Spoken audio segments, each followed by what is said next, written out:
शिव पंचायत में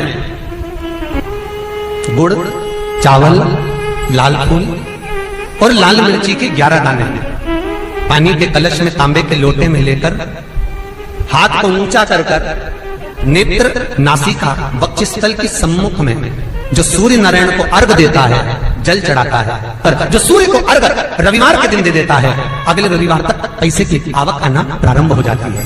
जो आज तक फोन नहीं उठाता वो फोन उठाना चालू कर देता है। तो सावधानी से सुनना, एक प्रश्न हमारे भीतर खड़ा होता है। जब हम सूर्य नारायण भगवान को अर्घ देते हैं, जल चढ़ाते हैं, तो वो जल पृथ्वी पर जब गिरता है तो उसके छींटे हमारे शरीर पर लगते हैं। क्या वो ठीक है? क्या वो श्रेष्ठ है?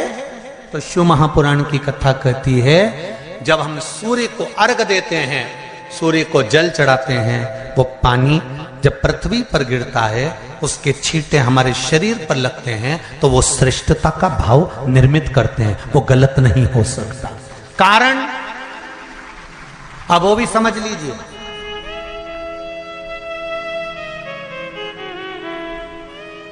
अब सूर्य नारायण भगवान को आप जल चढ़ा रहे हो तो छींटे नहीं लगे, उसके लिए क्या स्टूल पे चढ़ के चढ़ाओगे कि कुर्सी पे चढ़ के चढ़ाओगे? अरे बोलो तो सही। अब कई लोगों के दिमाग में यह बात भरा गई कि हम भगवान को जल चढ़ाते हैं, वो हमारे शरीर में छींटे लगते हैं, जमीन पे से पानी गिरता है, वो हमारे शरीर को छींटे लगते हैं, भगवान को अच्छा नहीं लगता होगा। कौन ने कहा? पहले तो उसको पकड़ के ला।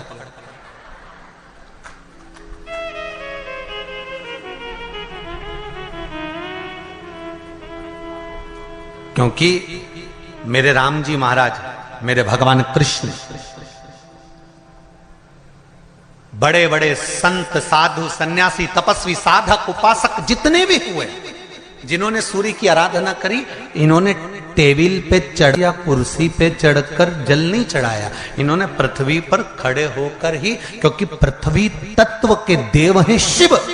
जब हम मृत्यु लोक पर खड़े होकर, पृथ्वी पर खड़े होकर भगवान शंकर का भाग पृथ्वी तत्व को धारण कर कर जल को हाथ में लेकर जब समर्पित करते हैं, और जो जल नीचे गिरता है वो शरीर पर अगर लगता है तो हमको उसका आशीर्वाद ही प्राप्त होता है, दोष नहीं लगता। पर लोगों ने इसको विपरीत कर दिया। कि कौन ने विपरीत करा? कई लोगों ने इसको विपरीत कर दिया। कौन ने विपरीत करा? तो जो दूसरे धर्म के लोग होते हैं, जिनको हिंदू धर्म से नफरत होती है और जो हिंदू धर्म की पूजन, सेवा, अर्चना को समाप्त करना चाहते हैं, वो धीरे धीरे धीरे धीरे कहने लगे कि सूर्य को जल चढ़ाओगे तो शरीर में लगेगा, शरीर में लगेगा तो दोष लगेगा। इसको कह कहकर घर घर में सूर्य को जल चढ़ाना लोगों ने बंद कर दिया कि आप जल चढ़ाएंगे तो दोष लगेगा, शरीर पे छींटा लगेगा।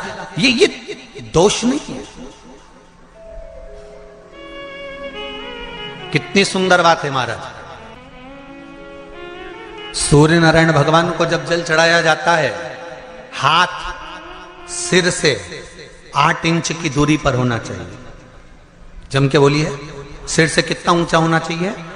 8 इंच ऊपर अपना हाथ होना चाहिए मस्तक से सूर्य को जल चढ़ाते समय।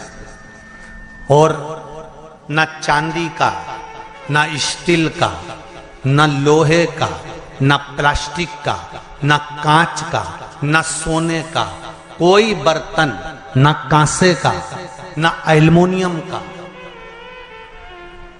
ना पीतल का, केवल एक पात्र होना चाहिए, वो है तांबे का। काय का पात्र होना चाहिए? तांबे का पात्र। और सूर्य नारायण भगवान को जब 8 इंच ऊपर तुम्हारा हस्त है, और जब हम सूर्य को जल चढ़ा रहे हैं, कैसे जल चढ़ाना है वो भी समझ लीजिए। अगर कोई कैंसर का मरीज है, जिसके चेस्ट में कैंसर आ गया हो, लेफ्ट में, राइट में कहीं पर कैंसर आ गया हो, या कोई गठान आ गई हो, तो महाराज आप जल चढ़ाते समय उस जल की धार को सूर्य भगवान को जब चढ़ा रहे हो, तो धार आपकी गठान की ओर जाना चाहिए, जिससे सूर्य की किरण उस जल में से आपकी उस